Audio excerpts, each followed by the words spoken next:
Down, you can. Oh, we're live. That's right. Yeah, I'll do that.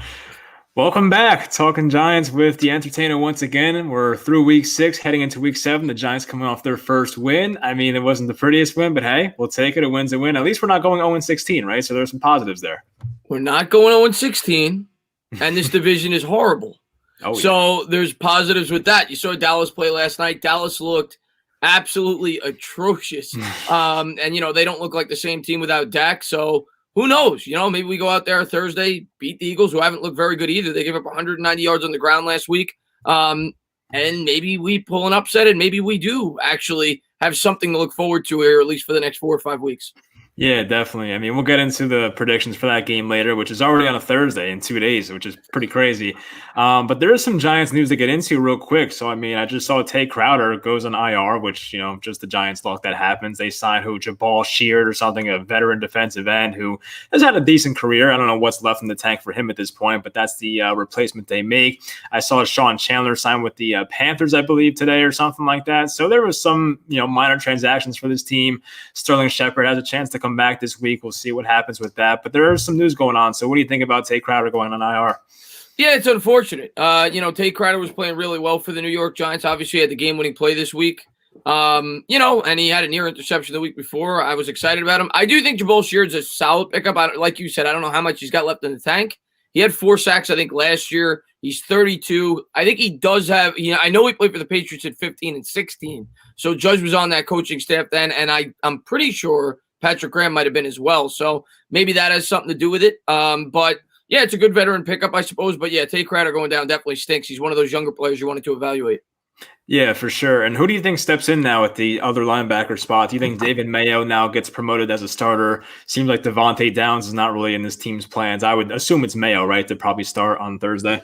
I got to think it's Mayo. I mean, Downs was the starter when Mayo was hurt, but he only got 2 snaps last week, I think it was. Mayo seems like he's ready to go. I'm a little worried with Mayo in there. I know he played really well last year, but the combination of him and Martin, I feel like they're so similar. I'd rather have a more athletic linebacker out there like Crowder. Yeah. No, I feel you for sure. And they were saying that Devontae Downs is athletic coming into the year, but sometimes athleticism doesn't give you everything, and we definitely saw that for sure. And some people were asking, I saw some questions on Twitter as well, how did Crowder get hurt? I honestly don't know how he got hurt. Maybe running back that touchdown because he was kind of running like max speed. Sometimes you hurt a hamstring that way. I'm not really sure. It wasn't like he had a moment in the game where he was down on the ground. So anyone's guess is as good as mine on that one. Yeah, I don't recall a time in the game where you saw it pop up, but maybe you said, maybe something, he pulled something. Who knows? I didn't even get an opportunity to read exactly what. I know I saw he was on the IR. I don't know exactly what it was, so who knows? But somebody's got to step up. It's a game of injuries, and I'm not going to make any excuses, especially in a year like this. The Eagles have a ton of injuries also, so we got to step up. We got to find a way to win a football game. It's the next man up, Mike. Yeah, I was seeing actually the Eagles injury report, and I know we're skipping over Washington's game. We'll get to that later. But the Eagles right now, based on who they should have had as their week 1 starters, I think only have, 10 guys maybe, or maybe 9 guys that were supposed to be on like their week 1 depth chart on offense are going to be out for this game. And of course, Miles Sanders got hurt. Zach Ertz has the ankle sprain. He'll be out at least a few weeks. So the Giants kind of dodge a bullet there once again. This kind of reminds me of that 49ers game from a few weeks ago where everyone's hurt and people probably expect the Giants to win. I don't know how I feel about that. We'll probably talk about it later, but it kind of reminds me of that sense because so many guys with this team are injured. Their entire offensive line is injured, basically. So the Giants are getting pretty lucky with these injuries here. Of course, the Giants have their injuries of their own, but the Eagles have injuries to a whole nother level, basically. Yeah, their entire offensive line has been banged up all year. What's his name? The Fulgham, I think it's whatever it is, the wide receiver. He stepped up, but they've had a ton of injuries throughout that entire roster throughout the year. So that's why I said there's no excuses here. Giants got to go out there, got to find a way to win a football game, and hopefully build up the game we're about to talk about against Washington and jump into the rest of the division. So let's rock and roll. And thank you to everybody for being here. Appreciate all you guys. Marjorie, Jawad, Giants fan, Yvonne Felipe. We got Max in here. Thank you guys for being here. Do appreciate it. All right, so let's get into Sunday's game. Giants go to 1-5. They beat Washington 20-19. It was basically as close as you can get with a football game there. And honestly, I said this in my post-game reaction. I did expect Ron Rivera, if they scored a touchdown, to go for 2. And based on his previous actions and him being an aggressive head coach, I figured that would be the case. And honestly, we saw a lot of cases around the NFL where guys go for 2. I don't know if you watched that Houston Texans game where they went for 2 when they were up 7 to make it a 9-point game. A lot of instances of teams going for 2. So Washington was no different. If I was in his position, I would have done the same thing. Of course, their outcome was not so good, and Kyle Allen did just about everything he could to lose them that game. But anyway, what was your interpretation of the Giants' defense in this game? Because they had a good game, in my opinion. There were some mishaps here and there, and Washington had some nice drives that went 13 plays and 80-something yards, 75 yards. But for the most part, I think their defense played pretty well this game. So what do you think about it? It's funny that you bring up the 2-point conversion because I was live for the game and I said the same exact thing. I said as soon as they scored the touchdown, I said Riverboat Ron's going for it. He's going for the 2 here. He's going to go for the win with 36 seconds to go. And he had another point in that game where with the stupid penalty. By the way, if that doesn't happen, Giants probably blow him out. That changed the whole complexion of that football game when they ran into him on the punt. But he showed guts there too on the 4th and 4. And that's kind of his MO, and it's what he did, and it worked out one time, didn't work out the other. But I'm with you on that. I kind of expect them to go for that 2-point conversion as soon as they scored the touchdown. The best word that I could describe this defense this past week is opportunistic. They made some big plays when they were there. Bradbury came up with a huge interception, and of course Crowder ran it in. They continue to struggle mightily on 3rd down. They can't get off the field. I think they were 60%. It was bad. We were great on offense. We converted, I think, 7 of 11, but on defense, we couldn't get off the football field. They had 2 long drives, and even after Crowder brought that back, we let him go all the way down the field with a backup quarterback. Now I'm not going to get on the defense. The defense is young, they're inexperienced, and they're playing as hard as they can. And they've definitely delivered some strong efforts. We've seen some great individual performances this year, Bradbury being the leading guy, but overall, I was happy with the defense. Opportunistic. They certainly won us the football game because I think we both can agree the offense didn't win it for us. Right. No, I definitely agree. And this was a game that I think we basically said the Giants should win it. They were favorites in this game, and I think the Giants did just enough to win this game. Now, would they beat most teams playing like this? Probably not, but they kind of played down to their opponent. Sometimes that'll work, and although the Eagles are injured, I kind of expect them to have to play a little better than what they did on Sunday, so hopefully they do. But for the defense, I mean, yeah, some guys, played really well in this game. I don't think anyone played bad in this game. Logan Ryan was a guy that keeps showing up over and over again. I know he had, I think, 2 bad plays in there, but for the most part, he was good. Bradbury, once again, continues to do this week in and week out. Very veteran play by him to back up in zone coverage, making a good play to get the interception there, kind of drawing Kyle Allen to throw that ball when he shouldn't have. And guys like Williams, Leonard Williams was, he made a great play on that sack. He showed up a lot. Dexter Lawrence, Dalvin Tomlinson, those guys. So Blake Martinez went down with an injury. I was pretty scared because we could not afford to lose that guy. He finishes the game doing really well. So I think basically everyone on this defense played well, in my opinion. We saw Julian Love in there once again, gave up a touchdown, but really his name didn't show up too much outside of that. So, I don't really want to point out anybody in a bad way on defense. I think a lot of guys played well here. And once again, as we said a few weeks ago, I expected the offense to be the strong part of this team, not the defense. And it's a nice surprise, but hopefully the offense can pick it up because once again, we get a defensive touchdown, makes the point total look better, but the Giants still have a lot of problems offensively. You hit it on the head. There was a ton of very good individual performances on the defensive side in this game. Logan Ryan was great. He led the team in tackling. He was all over the football field. Julian Love, even on that touchdown, I thought he had really good coverage. It was just a really good throw and a really good catch. The one thing that I noticed throughout the game, especially the first maybe 3 drives, we were allowing a lot of checkdowns to the running back. Kyle Allen kept getting the running back out in the flat. They were picking up an extra 10, 15 yards every time they did it. So maybe we struggled a little bit there. I don't know what exactly, the scheme, why they weren't picking up on that. They did seem to adjust to it as the game went along, but we were struggling a lot early on. Every throw he was making was like a check down to the running back. But yeah, I mean, listen, man, you give up 20 points, 19 points, this defense, you got to be happy. Going into the year, if I would have told you this defense has given up 19 points in any game, you're signing up for that in a second. I don't care if it's against the Washington offense. So, man, I am so happy and encouraged by 2 things in this game, and we're going to get into the offense.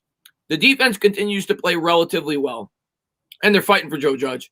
And the offensive line got better. The offensive line continues to get better, in my opinion, week in, week out. You were going up against a very good pass rush. I mean, you look at some of the names on that defensive line. Half the people in this chat were saying a tank for Chase Young. They have Chase Young, they got Kerrigan, they got Sweat. We only surrendered 1 sack. Now, I know Daniel Jones only had 19 passing attempts, which I thought, and then we kind of talked about it last week, I thought that was the prudent approach, being that you're going up against that pass rush with the inexperienced offensive line. You try to limit the opportunities for the defense to get takeaways. So I thought it was a smart game plan, but they only gave up 1 sack. They rushed for 140 yards on the ground. A lot of that was Daniel Jones, which I think they need to do more of going into this week, because right now I think that's the offense's best weapon with the lack of talent at wide receiver. I think they need to open up the playbook a little bit in the ground game with Daniel Jones. But, the offensive line to me, man, I'm so excited, man. They seem to be growing every week. Yeah, where do you want to go with this offensive line personally? Because, of course, Andrew Thomas gets benched for what you think it's discipline reasons, showing up to that meeting late on Saturday. Could be based on his performance as well. And I don't know if you saw it or not. I think Thomas was in there to start the third quarter. And I think you said this in your post-game reaction as well. Like, what the hell are you doing? It made no sense to me. Like, I saw Thomas in there, and I'm like, all right, is he going to play the whole half? But he seems like he got benched after that. I think he might have missed, like, a hinge block on a run play where he was, like, supposed to protect the weak side. Like the sweat came around the edge, yeah. Yeah, exactly. That's that exact play. And then he was benched after that. So I don't know. I don't know if that's the way I would have handled it as a coach of the team. I think he might have should have been flat out benched the entire game. They put I'm forgetting his name, Parrott, back in there at left tackle, continued to play well, and PFF had him for like an 88 grade or something this week, which is fantastic. So I love to see that. But where do you want to go with this offensive line? Because there's a lot of ways they can go about it. And honestly, this might be a few weeks away, but I think Shane Lemieux at some point is going to be worked in there at one of the guard spots. And the way Will Hernandez has played lately, it might be Zeitler, as crazy as that sounds. Listen, man, I didn't understand it either. Like you said in my post-game video, I called it musical chairs. I don't get why they're constantly flipping guys. And you know what it is? I'm not going to question the coach. If he gets results, whatever. I like that he disciplined them. I like that. You know, it's what Coughlin used to do. He's trying to bring that disciplinary attitude to the football team. You show up late to the meeting, I don't care who you are. He's setting the example. This is the 4th overall pick. You're late to the meeting, you're getting benched. And I like that they did that. They're trying to bring some accountability to this New York Giants football team. But I didn't like that they bring them back in the second quarter and then they take them back out. We've talked about it week after week after week with this offensive line. We want continuity. We want these guys to learn to play together. Well, I mean, that's kind of screwing up Will Hernandez if you're constantly switching the tackle every other drive. So I didn't really get that. But Matt Parrott played fantastic. And I want to see Matt Parrott out there this week. And we'll see if that does happen. But I want to see him out there as soon as possible. I thought he had a great game. Thomas, you know, outside of that one play, I didn't really notice anything that was like awful. You know, maybe he missed a couple of blocks here and there. I think there was another one, but it looked as if it was a design play to let the defender go by him. I think it was a screen pass or a draw play, whatever it was, but he was okay. You know, Andrew Thomas still isn't living up to the number 4 pick, but I'm going to continue to say he's a rookie. There was no preseason. Let him get integrated into the NFL. I'm not too worried about it, but Parrott looks like he might be a diamond in the rough. He had a really good game on Sunday. Yeah, I agree. I hope they play him. I mean, I don't know what they're going to do, honestly. Do they put him at left tackle? Do they bench Fleming and put him at right tackle and then put Thomas back? I'm not really sure. But what do you think about the notion of, like, the Giants would, quote-unquote, waste a pick if Thomas ended up being the franchise right tackle instead of left tackle and Parrott ended up being the left tackle? Like, I personally don't care about that, and I see you shaking your head as well. I don't think it matters. As long as you get the guys, I don't care. If you get the 3rd-round pick as a left tackle, so be it. A starting right tackle is still very valuable in this league. Look at Mitchell Schwartz for the Chiefs. You know, like, it doesn't really matter to me as long as the guys work out. I got asked the same question in my streams. They're like, wouldn't Thomas be a bust if Matt Parrott turned out better? I said to myself, no, I don't care as long as they're both good. What do I care where the guy was drafted, whether it was 99 or whether it was 4? I want 2 good tackles, period. End of story. And no, absolutely not. And people look at these PFF grades, and they don't take everything into context because, of course, naturally, you're going to compare them to the other 4 tackles in the draft. Tristan Wirfs, I think, has the highest with a 71 or something like that. Mm-hmm. Who's Tristan Wirfs' quarterback? Yeah. It's got Tom Brady. Like he's got a second-year quarterback in a brand new scheme. You got to be fair to Andrew Thomas, and Parrott looked great, but at the end of the day, if they're successful on both the right and left side, I don't care who's better than the other. I just want good tackle play, something we haven't had in a really long time, and I'm still confident Andrew Thomas is going to get that done.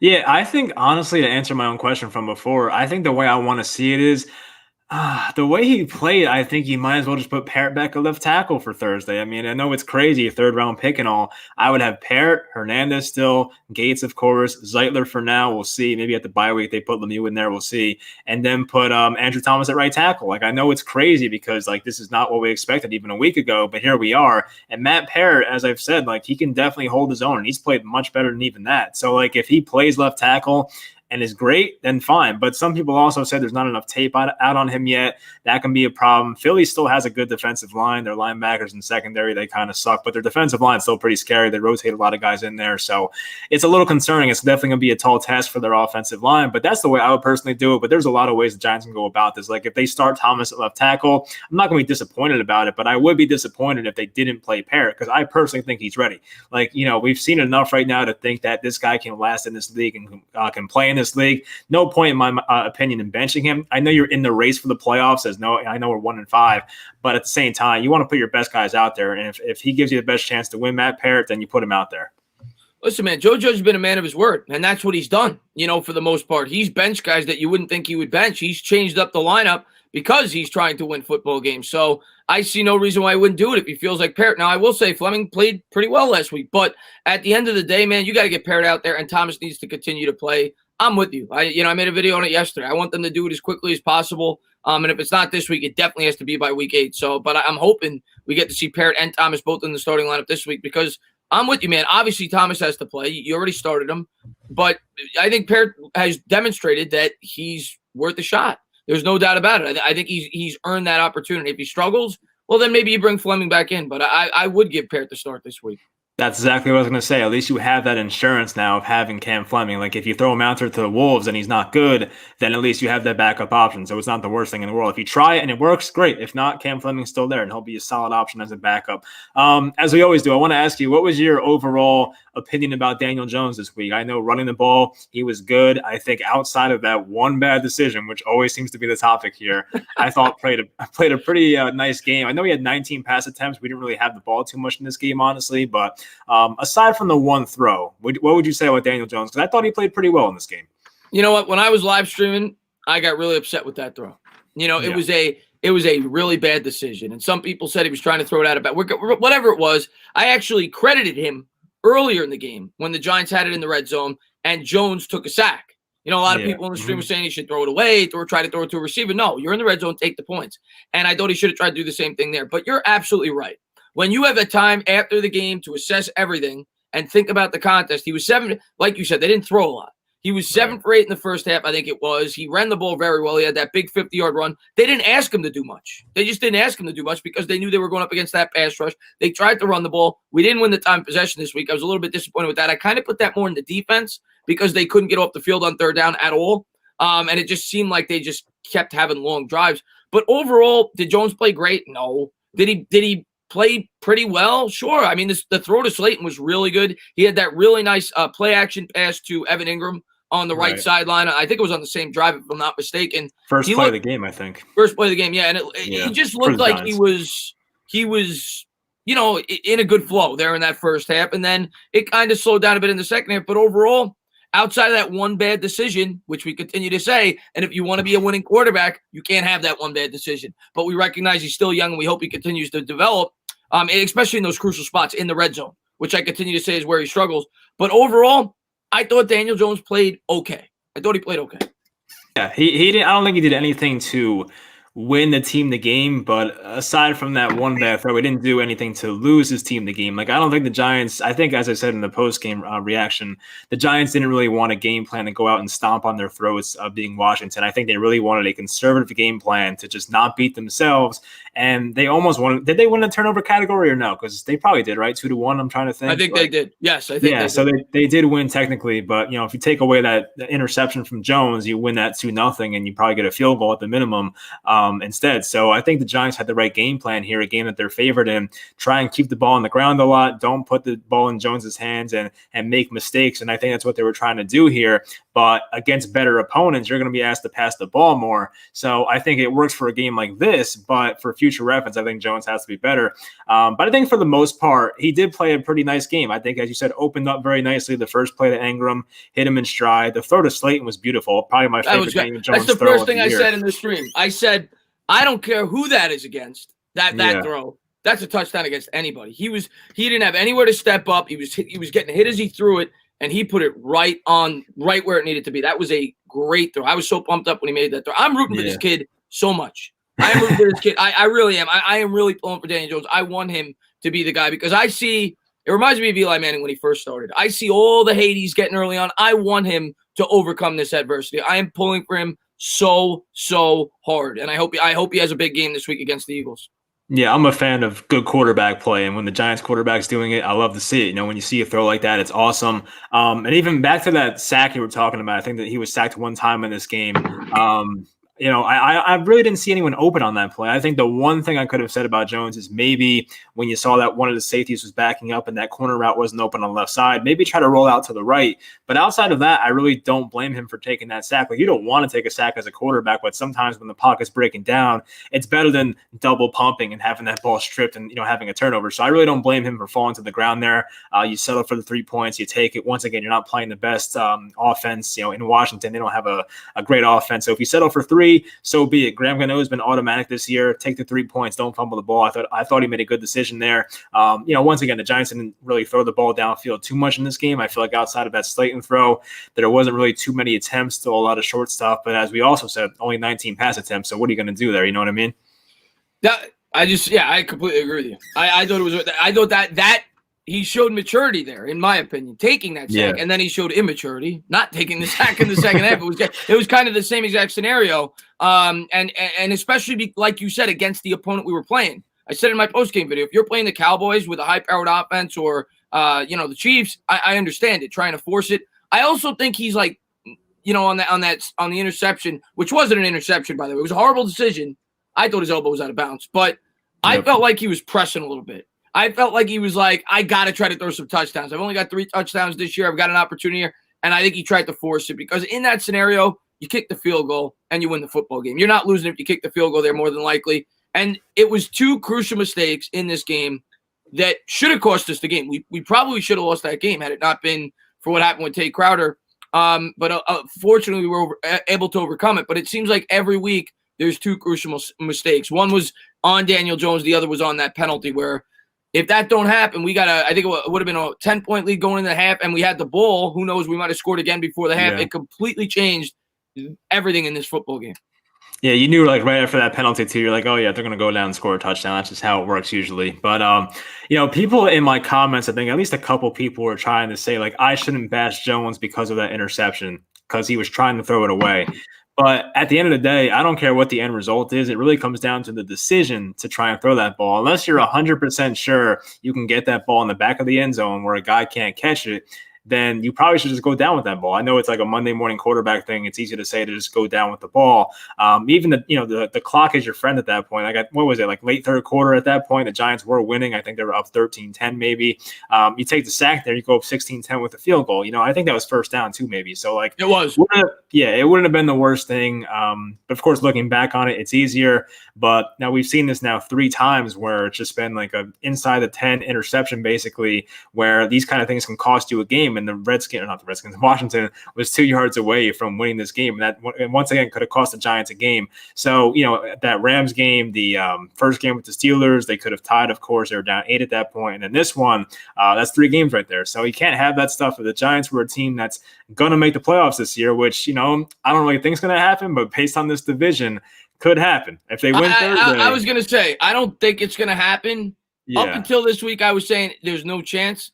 I give us a sliver of hope now because the division right now, Mike, we're not playing great. We're starting to play a little bit better each week. Who's playing better than us in the division right now? I think Philly's been impressive, but outside of them, no. I mean, the Cowboys look horrible. Maybe we'll see what the Eagles got this Thursday, but nobody looks unbelievable. Let's put it that way. And Wentz has struggled outside. I think he played decent last week, but I mean, I don't know, man. I have a little bit of hope. If we can win on Thursday, I'll start to say, well, maybe we have at least meaningful games throughout the rest of the year. Yeah, for now, I put it at like 5% that we win this division. But if we win Thursday, might jump to like 25%. We'll see what happens. I mean, I didn't have any playoff aspirations this year. If it happens, that's fantastic.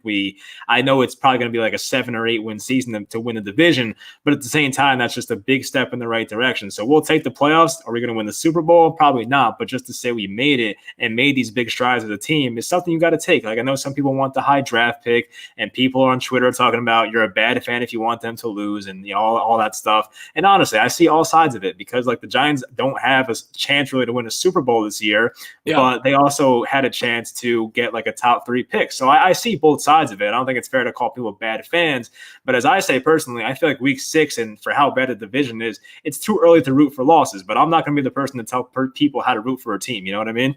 Listen, man, at the end of the day, it's sports. And I'm not going to, people are going to have their own opinions. It is what it is, man. I'm with you, though. I see a young team. I see a young team that I want to see mature and get better over the course of the year. And part of that is learning how to win.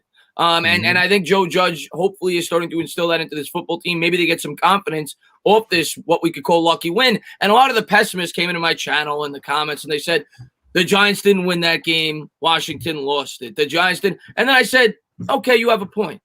But you could easily have said the Cowboys, we should have won. We got bad luck with the calls from the referees. Where were you guys then? Where were you guys saying the opposite when it went against us? And the Rams we could have easily won, and the Bears we could have easily won. So I could point to times when we lost where we could have easily won. If you want to be a pessimist and say we should have lost, sure. I could say we should have won the week before against the Cowboys. Yeah, definitely. And it seemed like, as you said, the Giants, they needed a win because they seem like a team, and people have said this phrase, like they just don't know how to win. But like when you see a team win like that, it doesn't matter how you do it. As long as you get one in the win column, we'll take it. Like we don't care, honestly, how it happens. I mean, this team, I'm happy for Joe Judge because I really feel like he might be the answer at head coach. I love what he's been doing. Seems like the players are really playing hard for him. And you know what? The Giants have showed up in every game this year. And I know the Niners' second half game didn't go too well. But outside of that, I think the guys have played really hard for him. They show up every week with like a pretty solid game plan, in my opinion. So I've been pretty impressed with the head coach, and they seem like they want to play hard for him. I'm personally happy for him to get that first win. He was really pumped up. Everyone was pumped up, honestly, even for a 1-5 team. So I love to see that. And some people in the chat, I know we're kind of going off topic here, are talking about possibly trading for John Ross, the speedy wide receiver for the Bengals. Personally, if the Giants had their 7th round pick, I would say maybe, but even then, probably not. But what is your opinion on that? Same exact thing. Somebody asked me that today on Twitter, actually. And I said, if you could get him for nothing, I mean, meaning if he was cut, sure, bring him in. But I'm completely with you. That guy's been a bust throughout his career. I know he's got speed, whatever, but he's a 1st round pick. He's been a bust. I'm not trading for him. There's veteran wide receivers out there in the open market that I could bring in that won't cost me a thing. So I'm not giving up draft capital in a draft where we only have 5 picks to begin with. So if anything, I want to bring in picks. I don't want to give up picks for a guy that I feel is like a lottery ticket. So I'll say absolutely no to that. I would rather sign Mohamed Sanu even, where I don't have to give up anything. Or, name a veteran receiver where I don't have to give up anything. Yeah, definitely. Even Demaryius Thomas, I feel like, still out there. John Ross is exciting. I mean, what the guy run like a 4.22, I get that. But I just don't think he fits this offense because Jason Garrett, if you've been watching the Giants this year, doesn't have too many deep routes, and the Giants don't go deep too many times. So what is the point of having a 4.2 guy if you're not going to even use him? You know what I mean? Like maybe that takes the top off of defense, but if you're the Giants and don't act like you're going to, or don't show you're going to throw the ball deep, it doesn't really do anything for you. And Daniel Jones, I've been critical of his deep ball accuracy at times, has not been that great. So I feel like that would not be the best combination for this team. To me, it makes no sense. I would just probably say no to that. I wanted to also talk about another receiver that's actually on the Giants roster for now, Golden Tate. He, his snaps basically are going down. I don't know what the snap percentage was this week, but we did not see him like noticeably this week. Like, is he in the direction of like he doesn't care about this team anymore? Does not want to play? Is he collecting checks? Does he know he's going to get traded? Like, what is this guy doing? Because he's not really looking the same. And I think he definitely lost a step, but I think mentally it might be something as well. Yeah, you know what? I didn't even look. I'm curious. I just typed it in as you were talking because you're right. I noticed that throughout the game. I don't remember calling his name once. I'm curious to see how many snaps he got. I'm gonna look it up. He had one third down catch that was key. I don't. Outside of that, I don't. That's right. You're right. I remember that play. You're right. Yeah. But yeah, he didn't. Either he wasn't out on the field a lot or he just wasn't involved. I don't know. But yeah, that's a good call there with Golden Tate, and he's a guy that we definitely need to rely on right now with all the guys banged up. CJ Board is out. And nobody really. To be fair, nobody really stepped up. Slayton, I think, had 50 yards or so. That was the most. Engram had 30. We didn't throw for much. I think Jones only had 120 yards. But yeah, that's a really good point you bring up with Golden Tate. He wasn't used at all. And last year, he actually had a great year for the Giants. He had almost 700 yards in 12 games with 6 touchdowns, which was near his career high. But yeah, this year he's kind of been non-existent for the Giants. And at this point, man, they got to bring somebody in, man. People are talking about Benjamin Victor. They got to bring in a veteran. They got to bring in somebody. I don't mind making a trade if it's for a younger receiver that has 3 years worth of commitment, but I'm not making a trade for a guy like Ross. But they need to bring in somebody to help out Daniel Jones. Yeah, I think maybe if they play him more, Austin Mack can hopefully be that guy. They have that LSU slot receiver that's on the depth chart. I think it's something Dylan. I forget his name. And, of course, Victor, who we talked about, is a big guy who, while he's inconsistent, is a very interesting option. But, I'm kind of with you what you said before. Like, I don't want to trade assets. I want to get assets back. I just don't think it makes sense because, as we said, the Giants don't have a 7th-round pick. They're going to lose a 3rd or 4th-round pick, or is it 4th and 5th with the Leonard Williams trade? I think it's 3rd and 4th. Third maybe and, one of them. Well, it's definitely a 3rd. I'm not sure. They already lost the 3rd. 4th. Yeah, a 4th or 5th. It's 4th or 5th. Okay, you're right. Yeah, 4th or 5th. So you already have that against you. So, yeah, I want to get assets back, and I don't think the Giants have anyone on the roster that's going to be traded that can probably get them a 4th or 5th back unless Evan Engram is traded. Does it happen? I don't know. I mean, we'll see. I think the trade deadline, I saw the date the other day, I think is coming up pretty soon, right? November, is it 2nd I saw maybe? I think this is the last game we play before the deadline. I could be wrong on that, but if it is, if the Giants win, they're not going to buy. They're 2-5. But if the Giants win, I could definitely see them not selling. I could see them being like, we're going to stand pat. We're still, at worst, within a game of the division, and we're starting to play better. We've won 2 in a row. We played well the 2 weeks before that. I don't think they'll be buyers. I completely agree with you there because we still have to recognize, guys, this is a rebuilding team. We can't be giving away draft assets. But I could see them saying the NFC East is that bad. We're 2-5. We want Daniel Jones to have as many weapons as he can have to give him as much of an opportunity as we possibly can. We don't want to trade away guys like Evan Engram right now, and we're going to try to compete to win this division. But like I said, the only scenario where I can see them making a trade is if it's in terms of a receiver, he's got to be young. It's almost got to be like a draft pick. He's got to be like 25, 26, and he's got 3 years of control, and then you have him going forward for the next 2 years with Jones. That's the only way where it would make any sense to give up a draft pick, and I haven't done a lot of research on it. I don't know if there's any guys that fit that description where the team would be looking to trade away the wide receiver. Yeah, you're right. I'm trying to think now off the top of my head, like who's a young receiver that doesn't really play a lot. I mean, maybe like a Byron Pringle from the Chiefs, but like even then, I think they're in the race for Super Bowl once again, so that wouldn't make too much sense for them. So yeah, I guess we'll forget about that. But I mean, if they make a trade, I guess I wouldn't be too shocked. But at the end of the day, as we said, I'd rather be buyers than sellers. And if, as you said, if they win on Thursday, they might be in a spot where, look, you're 2-5, you're technically tied record-wise for first place.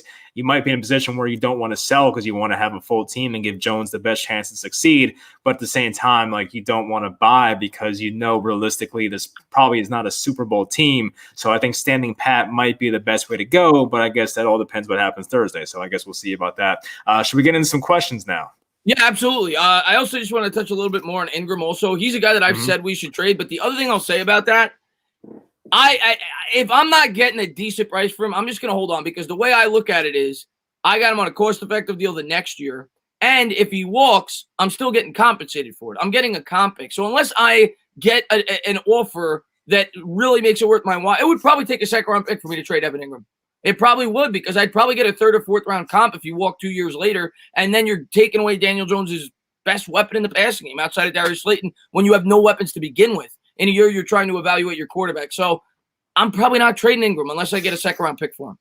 Yeah. And even someone brought up, asked me on Twitter, like, would you trade for Julio Jones? Because, like, apparently the Falcons might shop some people. To me, it made no sense. The guy said first-round pick. I mean, we're talking about a high first-round pick here for a guy that's probably 30 years old. I know Julio is one of the best we've ever seen, but, 30 years old, ton of money, give up a first-round pick that'll probably be a top 5 pick. I just don't think it makes sense to me.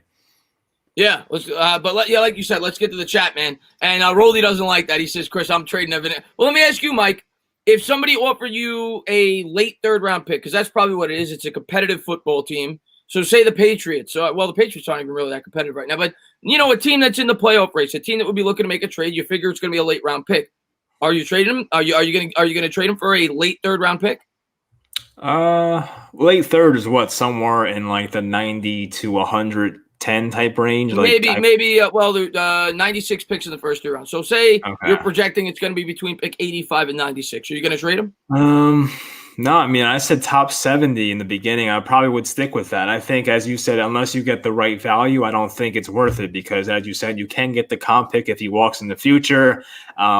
And I think having Engram, I know they don't use him as much, but it helps Jones because Engram's the type of guy a defense has to account for. I know he doesn't do too much in the stat sheet, but him being one of the more athletic tight ends in the league, it's definitely someone for defenses to account for. So I wouldn't trade him for nothing. I know a back of the third round pick is not nothing, but as you said, I think in the future, if the Giants let him walk, they can get that as a comp pick anyway. So I'd probably say no to that. But if we're talking somewhere early third, top 70 type, I think that's when I start to think like, okay, I probably would do it. But end of third, I'd probably just hold off on that.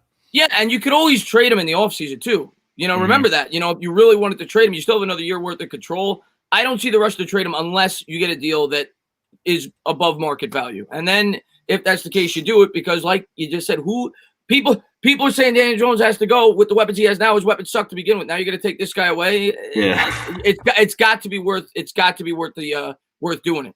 But let's get to the chat. Let's see what we got here. So what's on Jabal Sheard? Yeah, we talked about that a bit at the top. Zach, I think it's a good veteran signing. I got to do a little more research on him. I know he played for the Patriots in 15 and 16. Probably going to have a video up on this later. I'll probably tie it in with a few more things. But, yeah, I mean, we needed an edge rusher. Obviously, we've had a ton of injuries there. Crowder goes down. I don't mind it. He was a guy I actually talked about in the preseason as a potential cheap option for the New York Giants to bring in. I talked about Mario Addison as well. He was a little bit more on the higher end. But he was a guy I said, yeah, if you could bring him in a one-year deal, he's a veteran. I think he's got ties to Patrick Graham. There's nothing to lose there. He had 4 sacks last year. I don't mind the move. Yeah, me neither. I mean, look, the guy's had a nice career. I'm looking at his stats right now. He's had basically between 5 and 8 sacks, a lot of in his career. He had 4.5 last year, playing a lot of outside linebacker and defensive end. He's 31 years old, 6'3". So, he can play outside linebacker or defensive end. So that adds some versatility here. Does he play a lot? I mean, probably not. Probably more of a rotational guy at the max. But, still, the Giants have a good amount of pass rush this year. They don't have that alpha pass rusher still, which we need.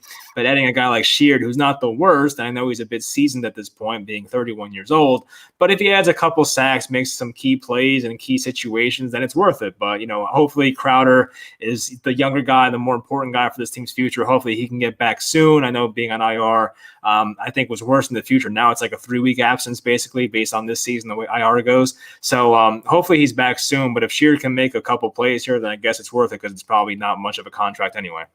Yeah, I think it was a solid move. It's not, like you said, it's nothing that's gonna be unbelievable. He's not gonna go out there and have 20 sacks, but do you think anyone would give up something for Tate or Shepard? Marco asks. I'll let you start on that one. Shepard you would get more for because he's younger, but you look at the injury history and the contract, I really don't see anything more than a 5th, and that's being generous. For Tate, I think you're getting a 7th at most. I mean, you look at Tate's contract, that's $4 million in dead cap if you cut him in the offseason, which probably would happen. That's basically just a half a season rental / playoffs. So it wouldn't really make sense for teams to trade for those guys based on the contract situation. I know Tate's a decent player. He can help in the slot, but a lot of teams have slot receivers now. Most good teams have 3 good receivers, so they don't need a guy like Golden Tate. Sure, he might help you as a 4th receiver and pick up some key third downs, but a guy like Shepard, based on his contract, we talked about in the past, is not really a team-friendly contract at this point because there's a lot of dead cap space or dead cap money for his contract, and for how much he gets injured, I just don't see a team really offering anything more than a 5th. So I think the Giants, if they take a 7th for Golden, I would say sell him for whatever you can get. I would take that. Shepard they're probably not going to field an offer good enough to trade him, in my opinion.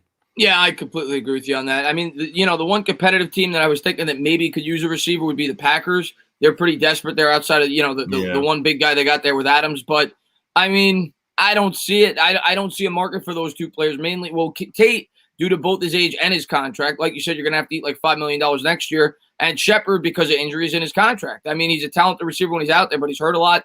He's due, I think, $11 million next year. You're not going to be able to cut him. So I think right now the Giants are going to have to ride it out with Shepard. I think he'll be a New York Giant next year, and I just don't really see a market for either one of those 2 players. Like you said, neither one of them is like a guy that's going to make a huge impact in terms of a team's offense. So I just don't see it. It's not like Odell Beckham. I don't see it. I don't see it.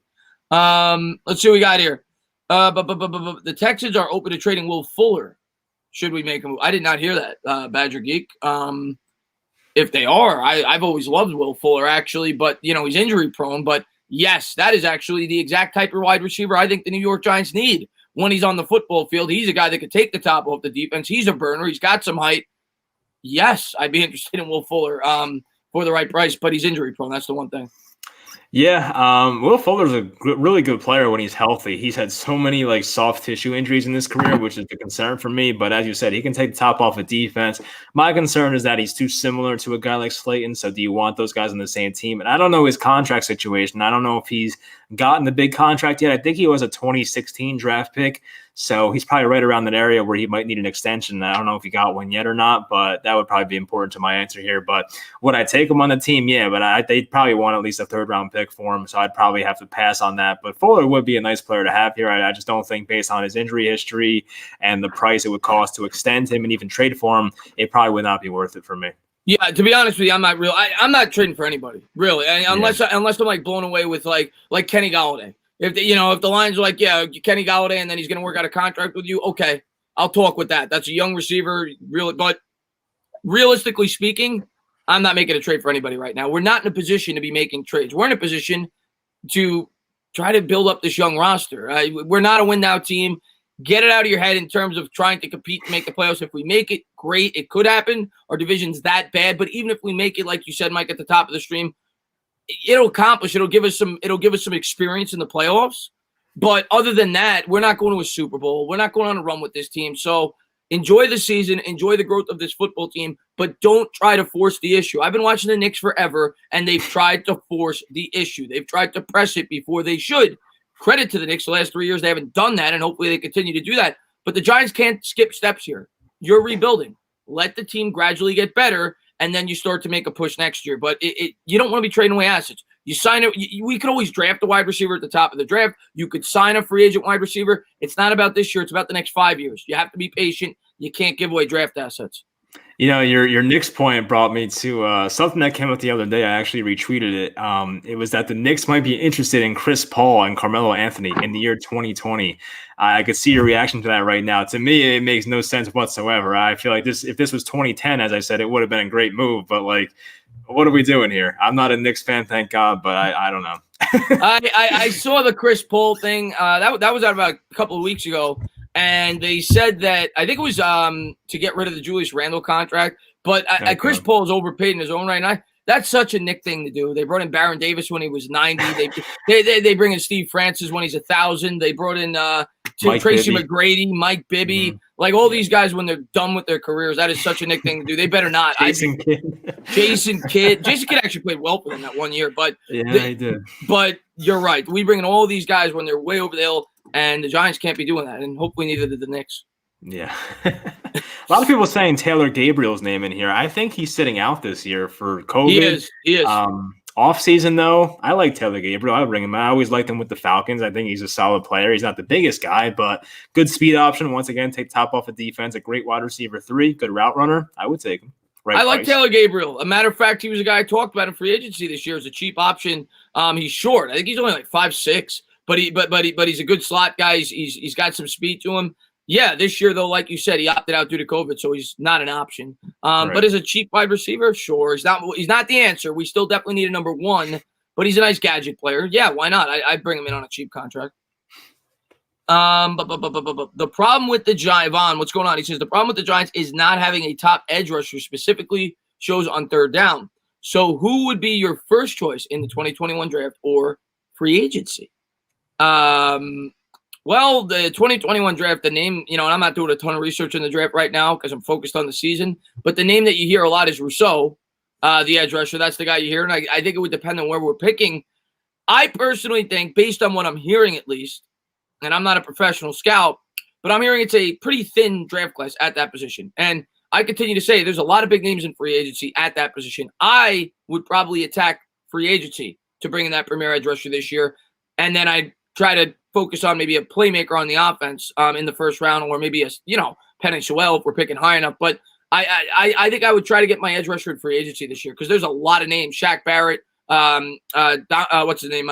Unique Clowney. There's a lot of big names. Basically, everybody that was franchise tagged this year. Matt Judon.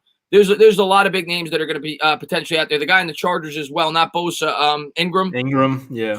So there's guys out there that you could probably snatch. So that would be the approach I think I would take at that position. Yeah, now I'm interested to see who's actually a free agent. I don't know if was Yannick Ngakoue extended because I know they franchised him, but I don't know if he was extended after the trade. I feel like he was, but I could be wrong. Maybe I'm wrong. I didn't think he was. I'm going to look that up right Okay. now, actually. I'm All curious. right. That's why I was like on that bandwagon of wanting Yannick Ngakoue. I mean, every time I watch the Vikings play on Red Zone, I feel like Yannick's making a play. You know, he's a great player. Of course, the Vikings traded for him, but a guy like Shaq Barrett would be nice. But you know, I just don't think, you know, with the Bucs being really good, does he want to come to a team like this and just kind of start that rebuilding process once again?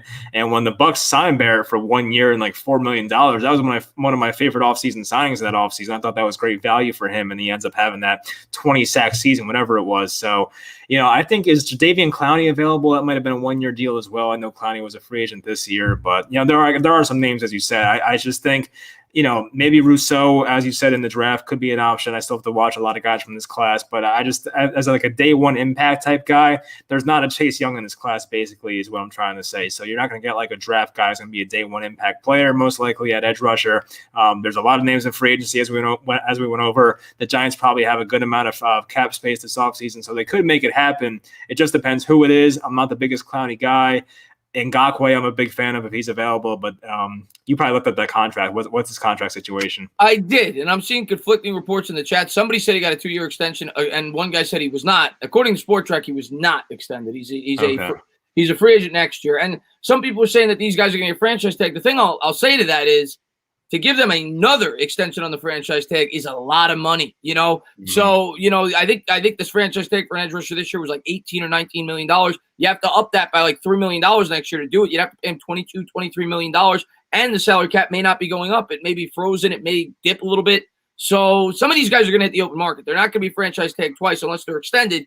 I think there will be some prominent names out there at the edge rusher position this offseason. And honestly, do the Vikings hit the reset button? Like they are not looking good whatsoever. Kirk Cousins, once again, I know he does this every year at some points, but it just looked horrible. I don't know what they do. Like, do they want to give Ngakoue a bunch of money when they probably should be rebuilding? That's a wait and see. I know Ngakoue is still pretty young, but it's not like a guarantee that they really bring him back. So that's another thing to keep in mind. Yeah, that's a really good point. If I'm the Vikings, I'm looking to hit the rebuild button, and I'm probably not looking to give a guy $20 million a year as my edge rusher. That is, I'd probably look to maybe tag and trade him, something like that, to try to get some assets. Because, like you said, Minnesota, they're probably in rebuild mode. We're talking about teams that might want to look for a quarterback. They might be one of them. Kirk Cousins, he's a little bit up there in age. They don't seem to be winning much with him. I know they went to the playoffs last year, but they're struggling. Maybe like you said, you hit the reset button. They may be completely starting over. And yeah, you're right. You may look to tag and trade a guy like Yannick Ngakoue. Would you trade a second-round pick if you're the Giants for him, knowing that he's like 26 years old? You'd have to extend him to that big deal. What would your opinion on that for Ngakoue? I think it would depend. Here's what I'm going to say, man. You know, when I was a very big, outspoken, I was very much for not going hog wild in free agency this year because I saw the schedule. I wanted them to continue to do the rebuild. I didn't want them to go crazy and sign 5-year deals and tie us up in salary cap. However, this offseason, if they keep Daniel Jones, which I do think they're going to, I think Jones is going to be the quarterback. If they do that, you have to start to accelerate this process. This is now year 3 of his rookie deal. You only got a 3-year window now before you have to potentially give him big bucks. And if you're going to give him an opportunity, you have to start bringing in some premier players. So I do think the New York Giants are going to probably try to bring in 1 or 2 big pieces on a 5-year deal next year. I think they have to. I think there's no choice. And if the market was thin and some of these guys were franchise tags, Shaq Barrett, and there was nobody out there that was near the level of Yannick Ngakoue, I would entertain the trade.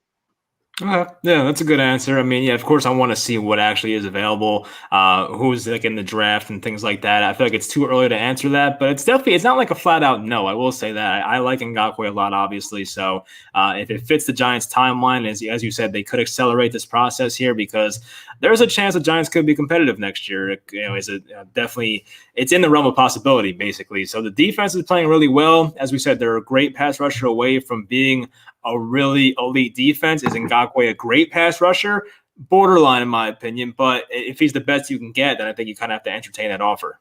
He's pretty good. I mean, he's if he's not elite, he's close. I mean, the guy's always been known for. He kind of reminds me of OC. That's what I said all offseason when I talked about him. He creates a lot of strip sacks, sack Right. strips, sack strips, strip sacks. And I would be a big fan of bringing in Yannick Ngakoue.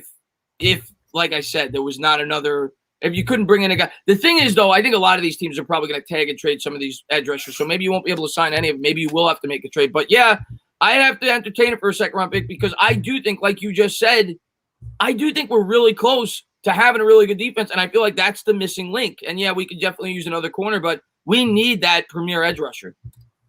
Definitely. Yeah. I mean, we'll see what happens, but I think that's the one key piece on defense, at least, that they need. They need some offensive pieces, wide receiver, of course, as we all know. Maybe another tackle. We'll see. Hopefully Thomas pans out, and they won't give up on him after 1 year, but that's not the only need is what I'm trying to say. Yeah, 100%. Who the hell is Curtis Samuel? He's a wide receiver, Chris, on the Carolina Panthers. Let's see what we go. If we go 4-1 in our next 5 games, are we right in it to win the division? Can you see it happening? Well, the first question, yes. If we go 4-1, that would mean that we won at least 3 divisional games, and we beat the Bucs, and we would be 5-6 if my math serves me correctly. I think so. Yeah. We'd be 5-6 through 11 games. That would be after the Bengal game, and then we obviously have 5 hard games after that. But yeah, if we win 3 divisional games, if not 4, yeah, we're right in the thick of it. The divisional winner in this division is going to win 6 games, in my opinion. 7 tops. I don't see anybody winning 8. You look at the remaining schedule of these teams; they're brutal. We complain about our schedule; they all play the same thing. So, yes, if the Giants get 6 wins, they have a chance to win this division. As crazy as that may sound, so if we have 5 wins going into the last week and we beat Dallas, we have a chance to win this division. So, yes, we are still in it right now. As crazy as that sounds, am I saying we're going to do it? No, but crazier things have happened. Yeah, 4-1 seems quite unlikely, but if it happened, based on this question, I would say they have a pretty good chance because, as we said, winner of this division probably is getting 7 wins or so. So if you can get to 5-6, that's a pretty good record for having to reach 7 or 8 wins to win the division. So I would like our chances. I still don't think 4-1 happens, as great as that would be. And as we said, a lot of it depends on Thursday, because if they lose again Thursday, or if they lose this game Thursday, we kind of revert back to where things were. But right now we're riding high. We're thinking, like, what if we win this game? What if we tie for first place? Like, we're just thinking positively right now. And as this guy said, if we go 4-1, then I think at that point it is very possible. It's definitely 4-1. I would say it's at least a 70% chance you're probably competing to win that division at that point, even though we play a really bare of a schedule after that. If they're going to win the division, that's probably what they got to do. Minimum 3-2 over the next 5. You got to beat Washington again. You've definitely got to at least split with the Eagles.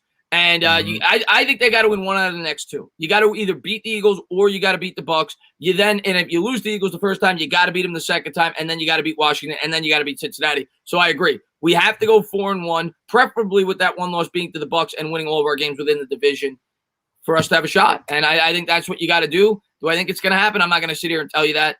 I'm happy with where we're at. I'm not expecting 4 to the next 5. I could see 3 in the next 5 because it's our most winnable games on the schedule. I don't think, I think we could beat Cincinnati. Why couldn't we? I think we could beat Washington again. We should have beat them, in my opinion, by at least 14 points last week. We made a couple of crucial mistakes. So those 2 games, and why can't we split with the Eagles? The Eagles aren't great. So I think we could win 3 out of the next 5. I really do.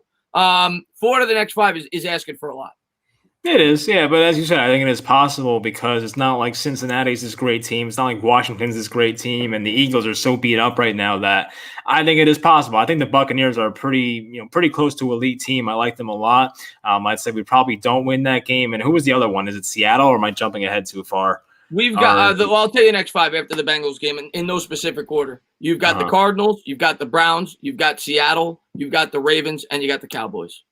Yeah, I mean, Cowboys are winnable. Cowboys are winnable. It is. Yeah, that's like, I'd say 1 or 2 wins there, if I'm being honest. But the Cowboys one, I think, is probably the most winnable. And by that point in the year, who knows where the hell Mike McCarthy's at? Do these guys want to play for him anymore? We don't know. So, like, it has not been good reports or reviews from him so far. And I said it on Twitter this morning.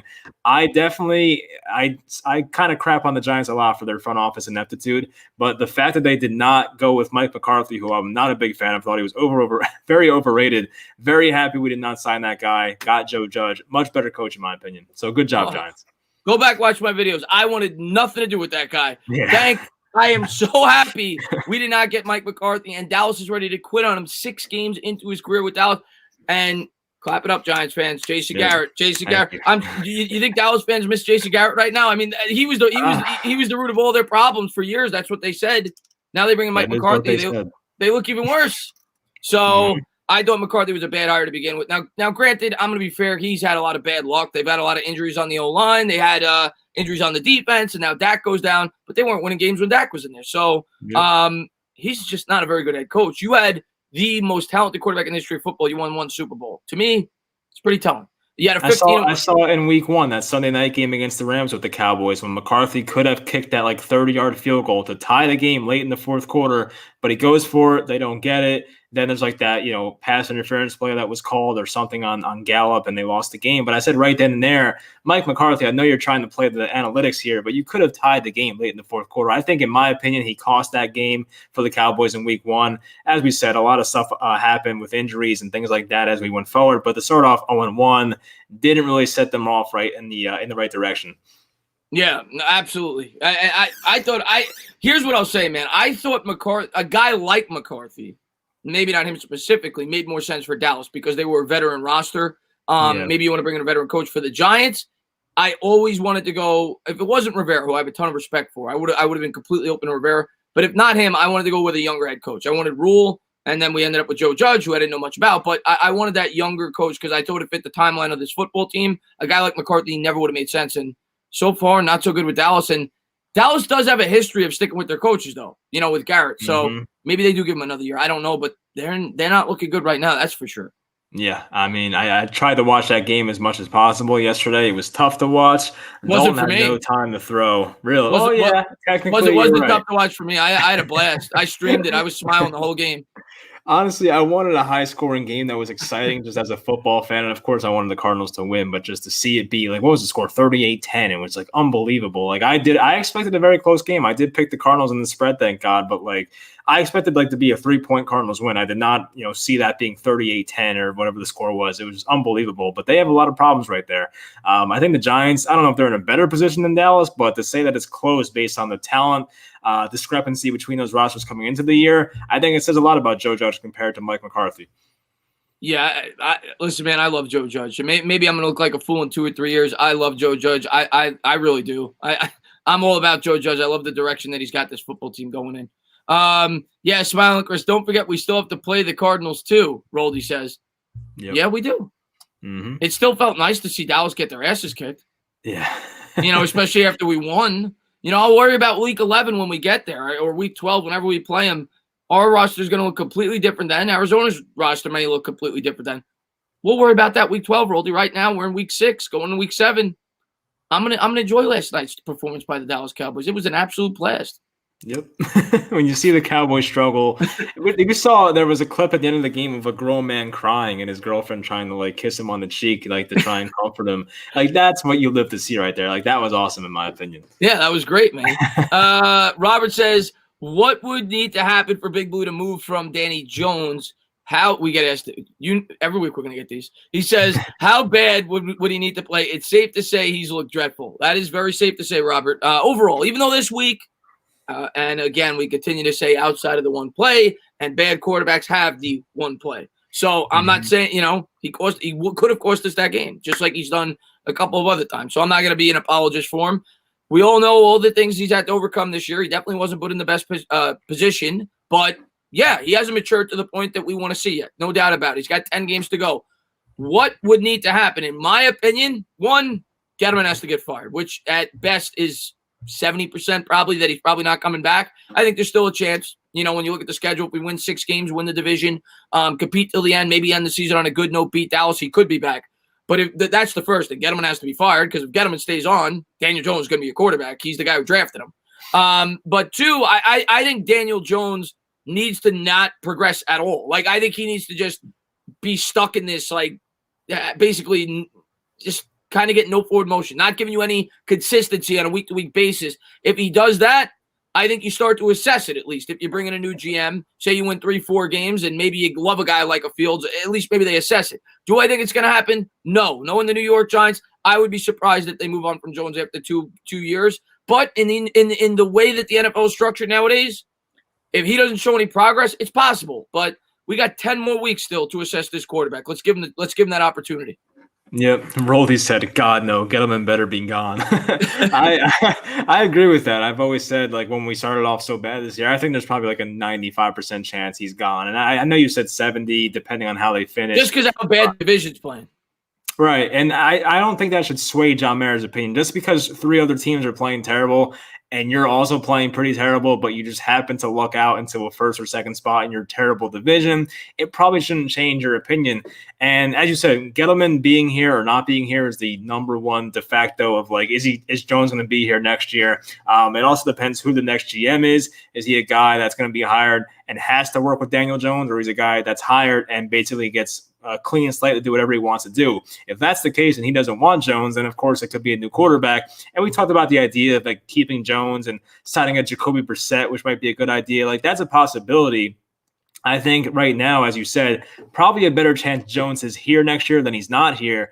But as we both said last week, I think there's a chance the Giants sign a legitimate veteran to actually give him some competition. Like, I don't think they're going to sign like a Colt McCoy just to be a backup in case he gets injured. I think there's going to be like an actual competitive backup quarterback in the situation next year. So if Jones doesn't progress this year and the turnovers keep happening game after game after game, then the next GM might say to himself, like, yeah, I can't do this. Like, I'm not taking this job if you're going to make me work with this quarterback. And that might be the harsh reality. But if Jones gets better and the turnovers get cut down and he actually starts throwing some touchdown passes and making some big throws consistently, then you'll say to yourself, all right, we might have something here. Am I going to be sold completely? No, but at least it buys him another year to prove he is the guy with hopefully a better team around him next year.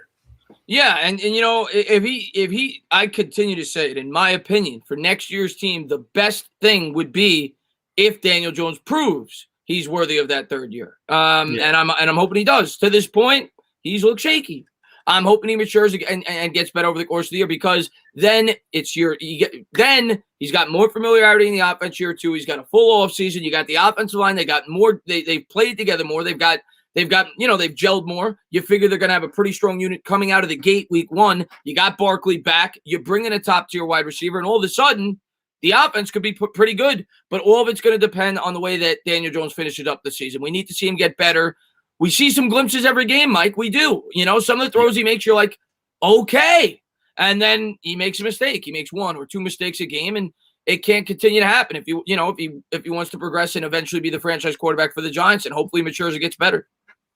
Yeah, for sure. And I think the most important thing is just getting the right pieces around him. If he was in a situation that, as we talked about, like a Ryan Tannehill was, and he was still playing to this level, that's a big concern. And they may never get a roster this good around him because, quarterback lives don't last too long in this league. Like, we've seen people, like even Dwayne Haskins had 12 career starts for Washington. They kicked him to the curb because of new management. Same thing can happen, and Jones has already had more starts in his career. But when new management comes in, anything's possible. But if the Giants got a good team around Jones and made his life easier, it's going to just produce better numbers. I mean, unless Jones is that bad of a quarterback, which he probably shouldn't be, then if you put the better team around him, he'll prove to be average. I think he'll prove to be a good game manager. I don't think he'll ever be elite, which was my problem with drafting him, but having an elite game manager is fine. Like, you can win with that. Like, I think the Titans are as alive as anybody to win a Super Bowl, and I don't think anybody's calling Ryan Tannehill this elite quarterback. I think he's a great game manager, great system quarterback. He's doing what he has to do. If you get the right team around Jones, that could be a similar situation, as you said.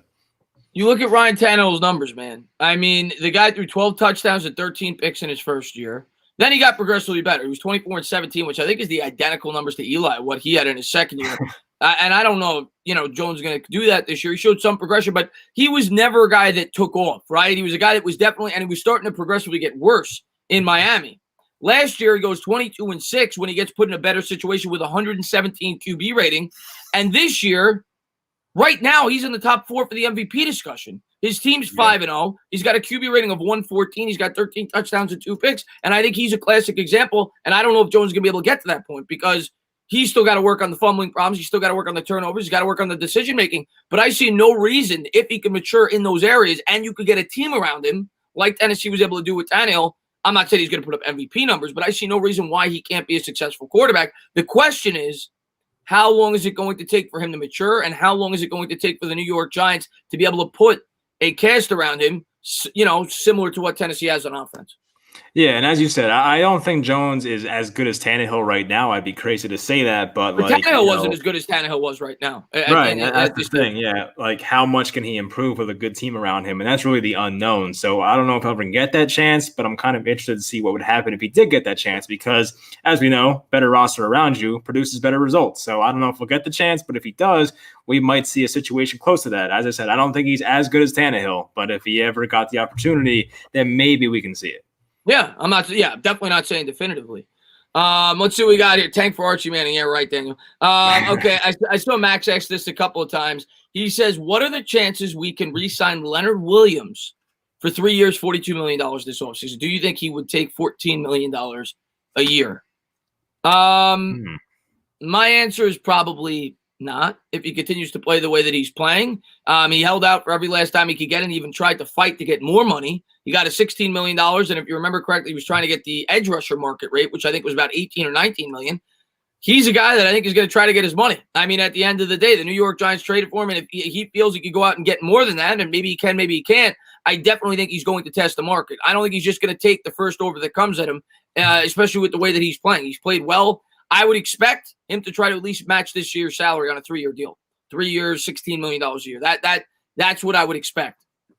Yeah, if it was 3 years and $14 million, I feel like they could have gotten it settled last offseason, but I just feel like he wants more than that. I think we talked about wanting the edge rushers money as a franchise tag and all that type of stuff. And, he's played well this year. He's going to earn himself more money, and good for him. I like when players make more money. Do I buy into it that he's going to be like a 10-sack guy all of a sudden? Probably not. But I would personally sign up for that much. I think $14 million is a very fair deal for a Leonard Williams type player, but it really comes down to the player and what he wants. And I think he wants more than that. Can he get more than that? I don't know. We'll see. If he doesn't, then maybe he kind of gets, he settles with the Giants and takes that $14 million, which I think will be fine. I'll be fine with that, because as much as I disagree with the trade, we always knew Leonard Williams was a very solid football player. Like, no one's denying that. Like, it was just the fact that they gave him a 3rd-round pick for nothing, essentially, when they could have signed him. But the fact that Leonard Williams is a very solid football player and makes them better, I would take him for $14 million. He's still young. He doesn't miss games, and he makes the Giants' defense better. So for a contract like that, I would say yes, personally.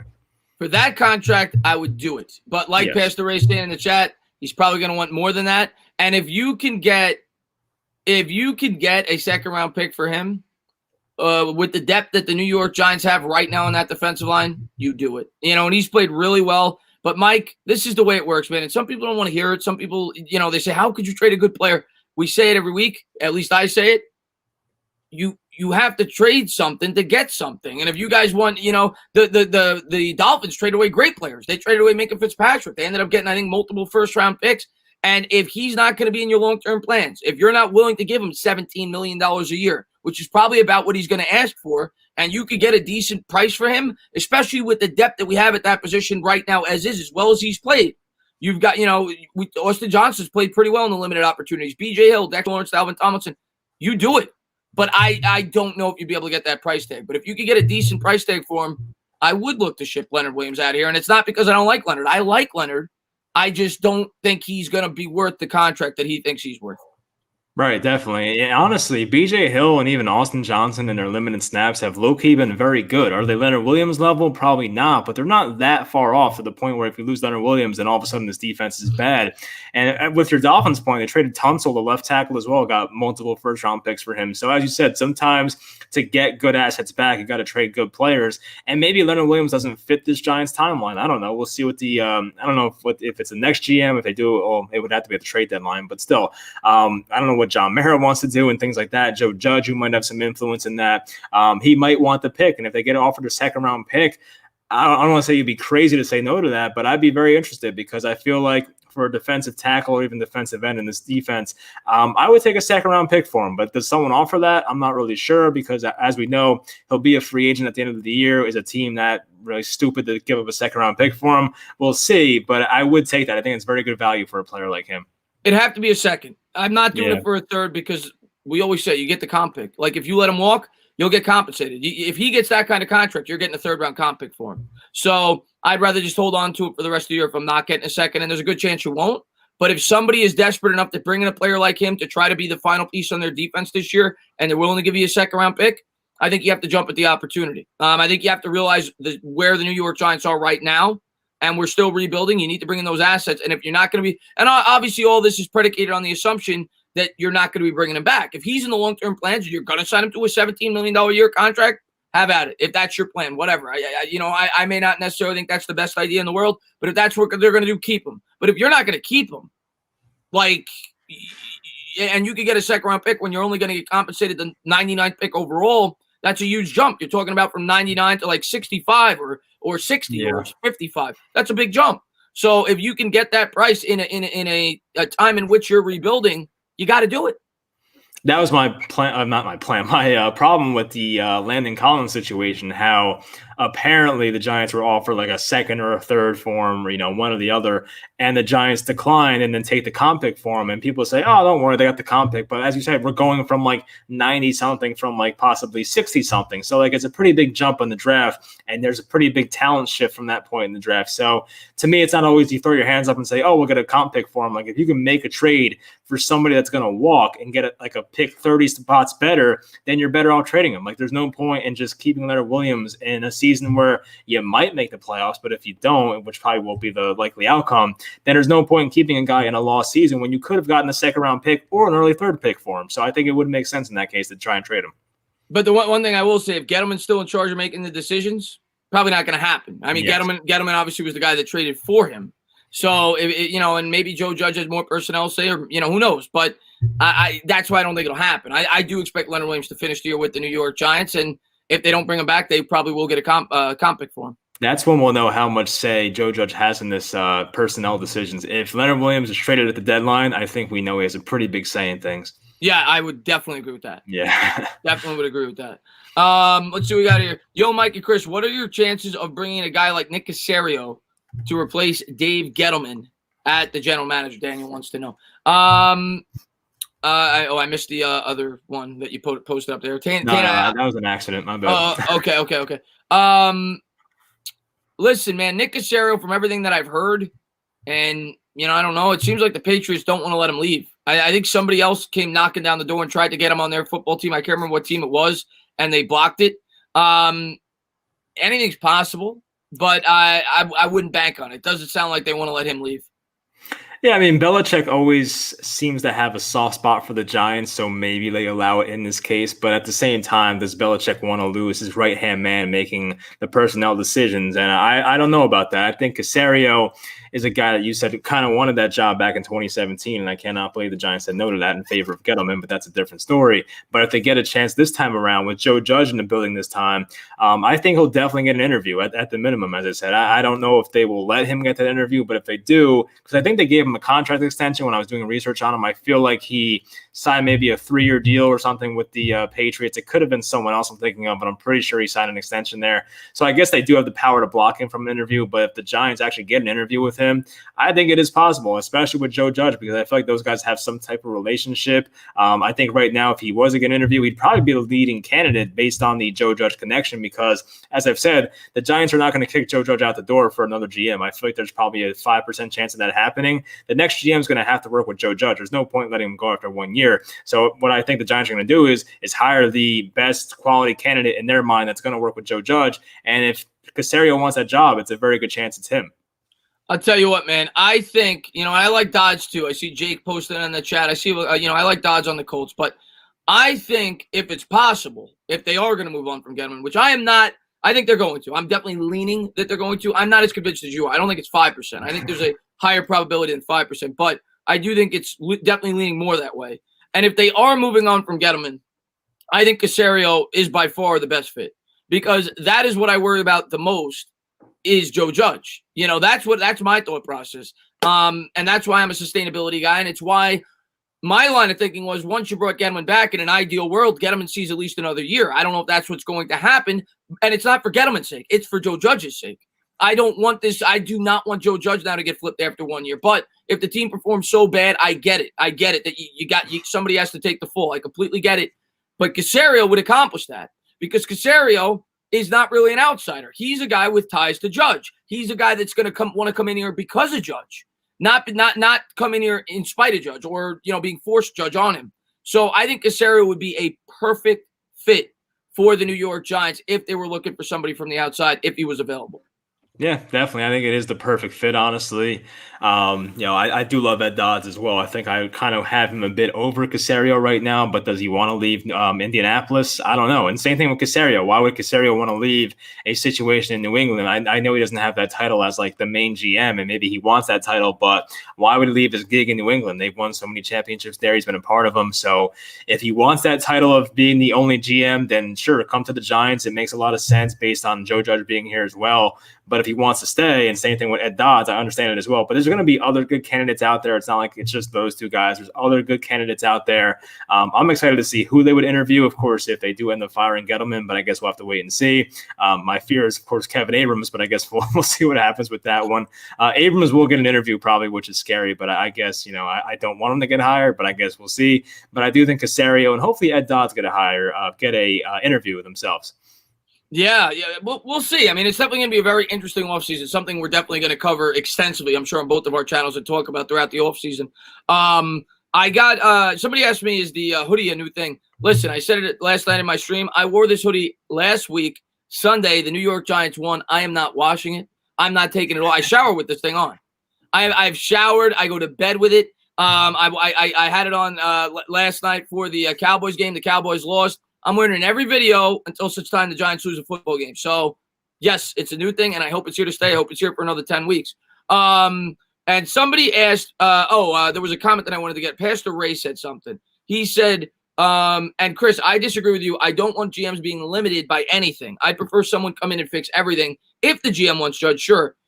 That's what I want. I want a GM that is not limited by anything. I want a GM to come in here and have full say. Otherwise, you're not going to get the guy that is most credible, the guy that deserves the job. But Nick Caserio is a guy that has a working relationship with Judge. That's all I'm saying. He's a guy that I think would want Joe Judge, and that's why I think it's the perfect scenario. Not because he'd accept it, it's because he would want it. He'd jump at the opportunity. It seems like they have a very good working relationship.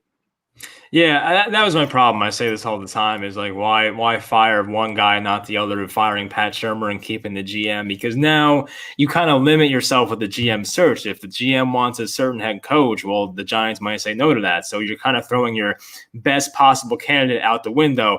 And the Jets kind of did the same thing with Matt Rule, if you're familiar with that situation. Matt Rule wanted his own coaching staff when he came to the Jets, and the Jets said no to that. We don't want him to have that much power here. They settled for Adam Gase, and we know how that went. So it's not like the exact situation, but when you don't give the guy the best candidate the power that he wants, sometimes you have to settle for a not as good candidate, and sometimes that can end up being Adam Gase. Maybe not as bad, but you know what I mean? Like sometimes you miss out on that best candidate because you don't give them what they want. And if John Mara says in the interview process, all right, you can have this job, but you need to have Joe Judge as your head coach, they might get scared off by that. So we'll see.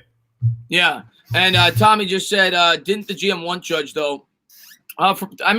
At least from what I gathered, it was more so the ownership. Obviously, it was a collaborative effort, but I think ownership had a lot to do with that. In my opinion, I could be wrong. That's what it seemed like. It seemed like they kind of said to get him and stay out of the picture. You can have a bit of say. We want your input, but it definitely, in my opinion, it was not a full. This whole offseason, and I'm going to give Gettleman some credit. I think Gettleman definitely had something to do with a lot of things that happened this offseason, but I think it was a collaborative effort. I don't think anything was full Gettleman, whether it was the decision to hire the coach, whether it was the players they drafted, the free agents, the coaching staff, everything else. The writing's on the wall. The New York Giants basically said, Joe Judge, have at it. Joe Judge, every coach he brought in here outside of Garrett has ties to Joe Judge. He brought in his coaching staff. That was definitely not Dave Gettleman influenced. He brought in his players at free agency outside of Bradbury. That's probably more Gettleman influenced. I'm going to give Gettleman credit for that because he drafted him.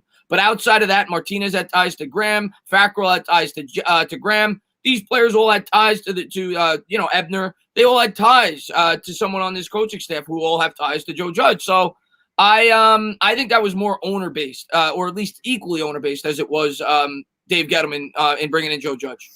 Yeah, even Logan Ryan with the Patriots, Joe Judge, Graham Gano with the Panthers. That's a Gettleman thing. So, yeah, I think it's a collaborative effort. But to answer this question, I think when I watched, it was like a Michael Kay interview, or maybe it was like Joe and Evan, when Gettleman was talking to them, they straight up asked him, like, did you want Pat Shurmur to be fired? He didn't really want to answer that, and he kind of just made it sound like, it wasn't my decision. I really don't think Gettleman wanted Pat Shurmur fired, because I think he was one of the big guys in hiring Pat Shurmur. Because remember, Gettleman was hired at the end of the 2017 season. Pat Shurmur was hired in the 2018 offseason. So Gettleman was there first. I think he had a lot to do with the head coaching search when it was Pat Shurmur. But this time around, I feel like he really wanted to keep Shurmur. He didn't get his way. John Mara gets him out the door. And then they bring in Joe Judge. So I don't know. I really think Gettleman wanted to keep Pat Shurmur because that was his guy when he came here. Unfortunately, he didn't get his way. Now it's Joe Judge. I don't really think Gettleman cares, because at least he gets his job still. I mean, for now. But I really think if it was up to Gettleman, just solely him, I think Pat Shurmur would still be the coach here. 100%. Because, Mike, who's the most important player on whether or not Dave Gettleman keeps his job going forward? Yeah, we know it's Daniel Jones, and Pat Shurmur was good for him. And Pat Shurmur was good for him. So Dave Gettleman did not want to move on from the coach. There's no doubt about it. Dave Gettleman wanted sustainability. He wanted Pat Shurmur to get another year with Daniel Jones. So I think this is definitely much more owner influence than anything else. I do think Joe Judge and Gettleman work well together. I do. It sounds like they have a good working relationship, everything else. I thought this offseason was really good. So I'm not going to go crazy if he's back and they win 6 or 7 games and they give him one more year and then they move on after that. It depends on it depends on how the rest of this year plays out. But I definitely think Joe Judge has a lot to say on what's going on with this football team right now. And I definitely think ownership had a lot to do with Joe Judge coming in here, at least as much as Dave Gettleman did. Right. And I know we're past this, but does any part of you regret firing Pat Shurmur, seeing the regression that, because people say, like, why didn't you just put him an offensive coordinator? Well, I feel like you really can't do that. Like, that doesn't really happen in the NFL too much. I feel like you either keep him at head coach or he's going to a different team. And I think part of me, as much as I like Judge, I really think the most important thing, even for keeping Gettleman's job, which would have sucked for me, but the most important thing for the Giants was to have Daniel Jones develop. And for what he did under Pat Shurmur, I know it was a season that had a lot of turnovers still, but for what he did in Pat Shurmur's offense with the 24 touchdowns to 12 interceptions and putting up these great games of like 5 touchdowns, no picks, 4 touchdowns, no picks, he's not doing anything close to that with Jason Garrett right now. So I really think Pat Shurmur was good for him. It's kind of sad to see right now, but right now, if you just compared one head coach to the other, Joe Judge is probably the better head coach, but at the same time, Daniel Jones is getting hurt by it the most.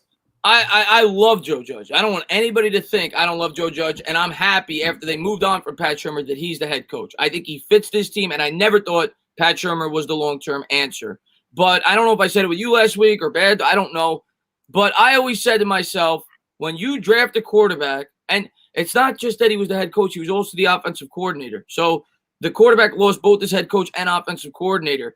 You don't want to do that. And if the Giants knew that they were going to fire Shurmur, which I'm completely fine with, wasn't a great head coach, if they were going to win 4 games last year, which we all knew was very possible going in, they shouldn't have drafted a quarterback. And because now that screws up your quarterback's, growth. So that was the only reason why I made a video on it 2 weeks before he was fired. I second guessed. I knew it was going to happen. And I said, this may not be the best idea. And it was strictly because of Daniel Jones. And he's the most important player in this football team. So yes, I would not have cried if we kept Shurmur strictly because of Daniel Jones. Yeah, I low-key wanted to keep Shurmur. I know it's not the popular opinion, and probably 80% of my comments were like, get rid of Shurmur. But I made a video, I think, just maybe a week before he was fired, maybe a few days, of why I think he deserves to keep his job and why it's probably a good idea to keep him aboard. And looking back on that video, a lot of it came true. I just feel like it was good for the stability. It was good for the quarterback. He never had the talent around him as a coach to win with this team. So I think he was kind of given a bad hand here. He still wasn't a good head coach. A lot of the decision-making and even some of the play calling at times was not good. But his West Coast style system was great for Daniel Jones. And as we know, Daniel Jones was a Pat Shurmur guy. So, at the same time, I know he wasn't the best head coach, but as we said, he was great for the quarterback. The only reason he was brought in here was for the quarterback, because that's what he's known for.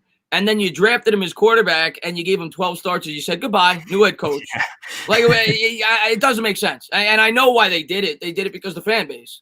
And, that's why I say I think this organization is starting to listen to the fan base maybe a little bit too much. And because I get why people hated Pat Shurmur. Okay, believe me, I didn't like Matt Shurmur. His timeout usage was horrible. The players falling asleep in meetings was horrible, and he was definitely not that coach of the future. But the most important player on the football team is Daniel Jones, and that is why I'm giving Daniel Jones the benefit of the doubt the first half of the season, even though people say I'm making excuses for him. Well, listen, we rushed a guy out of here that we draft. You know, he was drafted to fit his scheme. I got to give Daniel Jones a little bit of wiggle room here.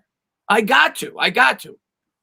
No, I agree. I'm personally a little over the excuses because it's not like. No, I'm starting to get there now. It's like, okay, yeah. Going forward, week 6, last week going forward, I'm like, now we got to start to see progress. Right. I'm with you. But the problem is it's the same mistakes over and over again. Like a lot of the mistakes I feel like aren't system based. I mean, you could argue that the talent around him is not good, which is definitely true. And it's a new system, which is definitely true.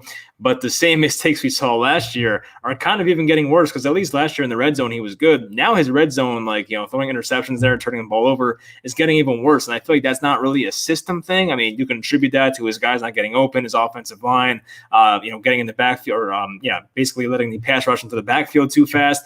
But, it's just at the end of the day, a turnover is a turnover, whether you're in Pat Shurmur's system, whether you're in Jason Garrett's system, you have to hold on to the ball. Like, that's not really a system thing to me. I get where you're coming from, and I still want to see Jones play this entire year before coming up with a final conclusion on the guy. And as we said, chances are he'll be here next year, but if he doesn't improve on those things that he wasn't even improving on last year, then you might look at that as a non-solvable type of thing. Yeah. What last year he was 12 touchdowns, 0 picks in the red zone. This year he's got 3 picks. What do you think the biggest reason for that is? Why has he regressed so much in the red zone? Do you think it's play calling? Do you think it's because I don't even think that scheme, a lot of it's decision making, but why has he been so bad in the red zone? He's basically got the same receivers. So why has he regressed so much in that area? I think maybe he's just trying to do too much and trying to make too much happen because I'm trying to think of like the exact plays that want to happen. The Steelers won, you're rolling to your left, you're trying to make a play happen. With the Rams play, we know he should have ran for that first down, but you're trying to make the throw, you're just trying to make something happen there. And then the one last week, you're just trying, I don't even think he was trying to make anything happen. You're just trying to straight up throw the ball away. But yeah, I think maybe he's just trying to play too much hero ball. Maybe you should play inside the system a bit more, but at the same time, they play within the system enough where I kind of want to retract my statement there. But like, I feel like once they get in the red zone, he kind of feels the need to force it a bit. And like, sometimes you need to dial it back a bit. But obviously there could be a lot more creativity in the red zone. If the Giants schemed to open some receivers for him, it would be a lot better. Jason Garrett's system, as we said, does him no favors, but I really think it's just him, forcing the ball too much. And maybe the pressure's getting to him. I'm sure this media and things like that does not really do wonders for a kid in his head like that. So to say like we need to score a touchdown here or else they'll talk bad about me probably doesn't help either. Yeah. And then the other thing I really wanted to touch on was his running ability and whether or not you think do you think the New York Giants, and I know this is not so much like what Jason Garrett probably wants to do. I don't think it's not necessarily his offensive philosophy, but with the strengths on this offense right now, we don't have many of them. The wide receivers are definitely mediocre at best. The banged up running back position. Most of our big plays have come from Daniel Jones's legs. Do you start to tinker with that a bit? Do you start to, I'm not saying go full Baltimore Ravens, but do you start to add that a little bit more, emphasize it a little bit more with Daniel Jones this year? Yeah, I say why not? I've said this like the last few weeks. It's like something that if it's working, like if it ain't broke, don't fix it type thing. And like if teams are not stopping the Giants on a read option, why would you stop doing it? Like you're basically saying to yourself, yeah, I don't want to gain these extra 20, 30 yards. Like it makes no sense. I know you want to protect your quarterback and not put him in harm's way. But at the same time, as we've said, he's kind of fighting for his job here. Like there's a lot of question marks about who's the quarterback here and stuff like that next year. Even Jason Garrett being talked about as a one and done type offensive coordinator. Guys are fighting for their jobs out here. It's not like there's, the guys are safe here. So basically put all your chips in and try to run the best offense possible. Like you should not be limiting yourself here. Like go out there. If you can gain a solid amount of yards on read option plays and using Daniel Jones's legs, then like, why aren't you doing it? I feel like there's no reason to hold back in this situation. Like I don't really get it. You're fighting for your jobs. You want to have the most yards possible. You have an element to a quarterback that you haven't had in years with Eli Manning, obviously. It just makes no sense why you're not using it. I couldn't believe the stat I read on Twitter. Out of the 7 fastest runs this year, he has 3 of them. In the NFL? In the NFL. Yeah, And that's insane to me, by the next gen stats or whatever. So, I'm not a guy who generally likes to see his quarterback run a lot because I get scared of the injuries, and he's definitely taken some shots that I don't like seeing over the middle of the field. I think he's got to learn how to slide maybe a little bit more, do it smarter, get out of bounds before taking that hit, take, 1 or 2 less yards to make sure you don't take that hit. But with the lack of weaponry on this offense, you got to work with what you got. And I agree. I think they need to start to use it maybe a little bit more than they have. And it's really worked. Last week, he had that huge run. He faked out the cameraman, by the way. Yeah. I'm watching the game. The cameraman's got it in the backfield. He's 10 yards down the field. I want to point that out, too. The 2 plays with the fakes, they were phenomenal fakes. The way that he was able to sell it, one on the RPO, the other on the play action pass to Engram. They were both beautiful fakes. On the play action pass to Engram, the defense, I forgot who the edge, it might have been Young. I think it was Young, or it was Sweat, completely bit on the run because he beat the man off the edge and he completely sold out for the running back. So I wanted to make note of that. I thought Daniel Jones did a great job there with the play action and the RPO with the fakes. Yeah, definitely. I think there was a lot of not a lot, but just decent play calls in this game that definitely threw Washington off balance. And you're right. There were plays where they kind of let Chase Young get in the backfield sometimes, but it was just they fooled him so much to the point where it didn't matter. That first play of the game, the Engram was a great example. The read option was another one. So yeah, if they can do that more consistently, I know you can't fool the crap out of a defense every play, but maybe do it 5 to 10 times a game. It can't hurt is what I'm trying to say. Just do it. Obviously we don't want our quarterback hurt. We don't want to see him take unnecessary hits, and you probably should slide more in situations. But if it's going to work, just keep doing it. The Giants need it. They need a boost for their offense because as we know right now, it's not going too well. Exactly. If it's working, keep doing it. We're going to answer a couple more questions, guys, then we're going to get out of here. We've been live for about an hour and a half. We'll answer a couple more questions. But again, thank you, Mike, for having me on. And thank you, everybody, for being here. Really do appreciate it. We'll take 2 more questions. All right, let's talk about the Giants-Eagles game. Elijah just said Giants or Eagles Thursday night. I want to pick the Giants so bad. I want to pick the Giants so bad. And I do think they have a real chance in this football game. Man. I'm reluctant to pick them just because we never beat the Eagles. We never beat the Eagles. But I do think we could definitely win this game. I don't think the Eagles are that good right now. I think the Giants are playing, in my opinion, just as good or very close. And they're coming off a win. Hopefully they build some momentum off that. I think it's close to a coin flip game. If it was in New York, I'd feel even more confident. They're not there, but the crowd's not there, so it really doesn't matter. And they're geographically close, so it really doesn't matter. You know what? I'm going to be optimistic. I'm going to pick the Giants. I'm going to pick the Giants. I'm confident with that. I'm confident that this is going to be a very close game. I think it could go either way. I don't expect a blowout. The Giants are always close to the Eagles. Even when they're bad, they keep it close. I do think they're going to keep this game close. I really do believe that in my heart. I think they're going to play a close game. I expect it to be in the high teens, low 20s.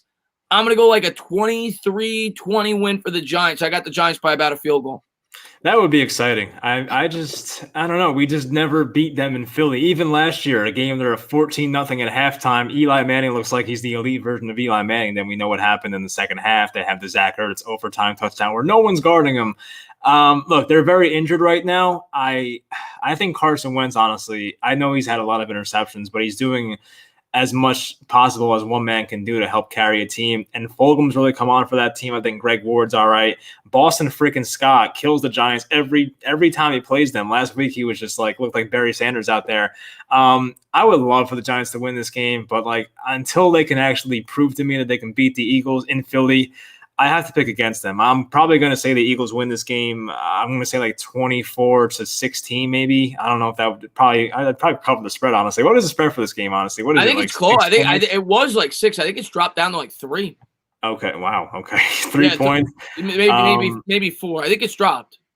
Okay, yeah, and another problem I have is the Eagles' defensive line I still think can get to Daniel Jones. That's another problem I have. But at the same time, as I said, the Eagles' linebackers are pretty much a joke at this point. Their secondary outside of Slay is really not that good. So, they have weaknesses here, but I just think they're probably like Doug Peterson's all right. He's not the best, but I think he's good enough. I think Wentz is playing at a pretty high level, at least recently. I know, once again, the turnovers are not great, but he's doing a lot of stuff off script to make plays happen. So I think the Eagles right now are in a bit of a better spot. I do think the Giants have a chance, though. A lot of times I don't think the Giants have a chance. This game, though, I think there's an actual chance they can win this game. But as I said, they don't win in Philadelphia ever. So until I actually see it with my own two eyes, I just can't do it. So I'm going to probably pick the Eagles here. Yeah, I don't blame you. And I got my fan hat on. If I was somebody that was completely unbiased going into this game, I do think it's going to be a field goal game either way. Maybe 4 points. I think it's going to be very close. And that's what I want to do. I want to be unbiased. Like I just want to give from my heart. I'm trying to be unbiased. I try to be unbiased too. And maybe I always say it, I'm at least slightly biased. But I'm going to tell you, man, I do think we could win this game. And I like the way we've looked the last 3 weeks. I think we're now. All right, I'll say this. I like the way we looked against the Rams. I thought it was actually our best game we've played all year, in terms of when you factor everything in LA. You stayed close with that football team. You got the run game established. The Cowboys game, we played pretty well. We did good against the run. We started to get better. The first half, or the first 27 minutes against Washington, was probably our best half of football we've played all year. And then it kind of, we started making mistakes. But if we played a full game, then we would have won that game by 14 points. I like the way the New York Giants are starting to turn the corner. I like the offensive line. I think they're going to do a decent job holding up against this Eagles defensive line. I really do believe that. I don't think Daniel Jones is going to get killed. I think they'll be able to establish some semblance of a ground game. And they got to keep it on the ground. I want them to do exactly what they did last week. Maybe he throws a couple more times. I don't want 30 pass attempts. Keep it on the ground, whether it's with Daniel Jones or whether it's with the running backs. Don't force passes. Get in the second and manageables, and I really do believe the New York Giants could win this football game. And I think they could create some turnovers. We all know Carson Wentz is not allergic to turning over the football. So I think the Giants got a real chance in this game. And maybe I'm trying to speak myself into it because, like you said, you got to see it before you believe it. We haven't beaten this team, I think, since I was born. But if we can, I do believe we can win this game. I'm trying to build into the feel. I'm trying to buy into this momentum that we captured last week. You listed some things that I think are very possible, but do I trust the Giants to do that for a full 60 minutes? That's the part where I'm kind of like fuzzy on, because they did play close to a flawless half against Washington. Then they had that roughing the punter thing, and then all of a sudden, once again, they come back. So while I think the Giants can play well in spurts, I haven't seen it over a full 4 quarters, even coming back to last year. As I said, flawless first half at Philly. What happens the second half, So, I think the Giants might come out and play well in this game.